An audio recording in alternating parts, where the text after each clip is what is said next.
Hello and welcome to another episode of Mocha Latte After Dark. I am your host JJ Fitzgerald, and today's topic is Get Me Off This Hamster Wheel. I was listening to one of my favorite pastors the other day, and the sermon was about God's purpose for your life. And so I started thinking about my life, and right now I'm going through some emotional turmoil that's connected to a man, of course, because that's always where most of my emotional turmoil comes from. But I do have to be held accountable because I tend to enable certain behavior patterns with men. And so I can't even really be mad at the man when things go awry. I have to be mad at myself. I need to learn to set boundaries out the gate. This is what I will allow and this is what I will not allow. And I don't do that. I've been in therapy now for a couple of months, and that is one of the main focal points, is to set boundaries. And I have no problem setting boundaries in most of the other areas of my life. I just struggle in the area of love because I am a lover of love. I love love. I love to be loved. I love to give love. I just love love. And unfortunately, I tend to attract men who are unavailable emotionally, sometimes physically. They don't understand me. They don't understand the love part, or they choose not to. A lot of them have issues with being vulnerable. And in my opinion, vulnerability is the definition of being free. To be vulnerable is to put yourself out there and not be concerned about how you're received. It's just letting it all hang out. I don't meet those men who know how to be vulnerable. They act like they are numb. A lot of them are emotionally distant. And no matter how much love I pour into them, thinking that, okay, if I pour love into them, then they will start to pour love out to me. And it never works that way. It's almost like they resent you for loving them because they know, I think deep down inside, that they really are unlovable. So I'm dealing with a situation now where I've been with someone off and on for 11 years. And I'll subtract 3 of those years because he was with somebody else. But this is our 4th go-round. And so recently I expressed to him that I wanted us to just be strictly platonic, even though I had no idea how he viewed our relationship, because he never gave me a title. He never gave me a label. And this has been something that I've always had an issue with him about, even back in the day when we first started dealing with each other. I finally didn't allow him to run away from giving me something, defining our relationship. And he told me we're good friends. Now, naturally, I was hurt because this is someone that I have given my everything to.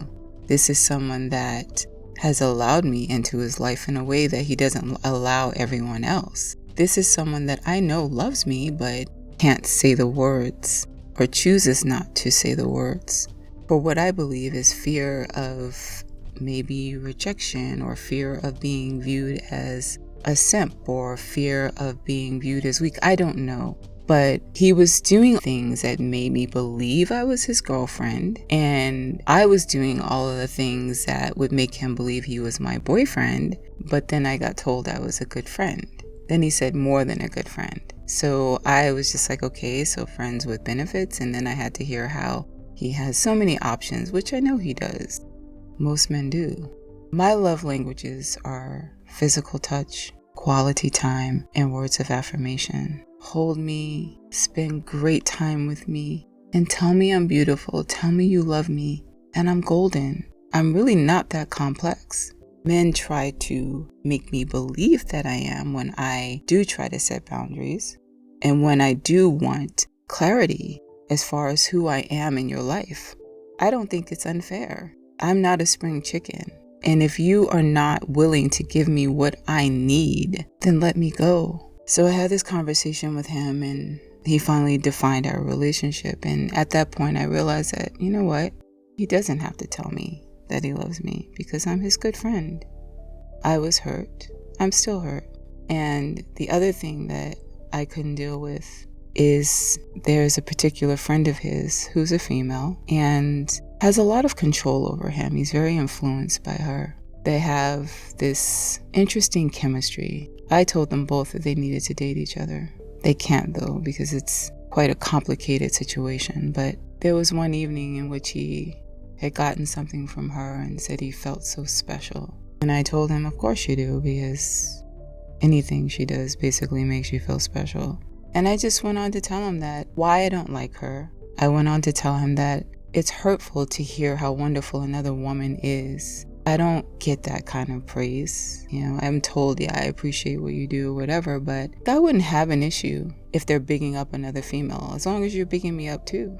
I don't think there's a woman on this planet that has a heart that wants to hear how wonderful another woman is. And she's not being told how wonderful she is when she knows that she has done some wonderful things. And not to say that every little thing I do, I have to be told, oh, you're so great, you're so this, you're so that. No. But once in a blue moon, it would be nice to hear that. So I basically was very honest about how I felt about the situation, how I felt about the person. And that's where the disconnect happened. So what am I supposed to believe in that situation?